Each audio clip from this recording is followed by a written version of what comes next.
ஓம் ஸ்ரீ தாரா நேயர்களுக்கு வணக்கம். தொட்டதுலெல்லாம் எனக்கு ஒரு சரிவு இருக்குங்க.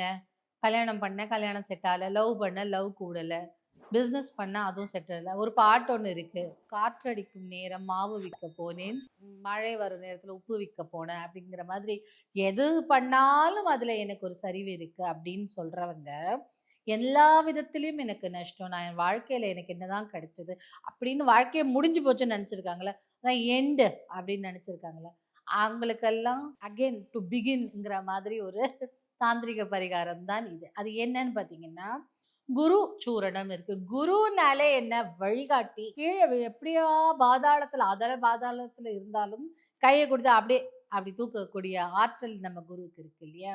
ஸோ குருவை மிஞ்சி தான் நம்ம வந்து கடவுளே காப்போம். கடவுள் யாருன்னு உணர்த்துறதே நம்ம குரு தான். அவர் தான் நம்மளுக்கு முழு முதற் கடவுள். அதனால தான் நம்ம குருவை முதல்ல வணங்குறோம், அதுக்கப்புறம் நம்ம கடவுளை வணங்குறோம். ஸோ வழிகாட்டி, துணை, பெரும் அப்படியே ஒரு பக்க பலம். அவர் வந்து வாழ்க்கை கடலை அழகா கடக்கிறதுக்கு உதவுவார். ஸோ அந்த குரு சூரணம்னு ஒரு சூரணம் உண்டு. இந்த குரு சூரணத்தை நீங்க வாங்கி என்ன பண்ணுங்க, சுத்தமான நெய் இல்ல சுத்தமான எண்ணெய், உங்களுக்கு எது அஃபோர்ட் பண்ண முடிஞ்சோ அதை வாங்கிக்கோங்க. வாங்கிட்டு இந்த லெஃப்ட் ஹேண்ட்ல ஒரு துளி போட்டுட்டு அந்த எண்ணெயும் நல்லா குழைச்சு திலகமிட்டுட்டே வாங்க.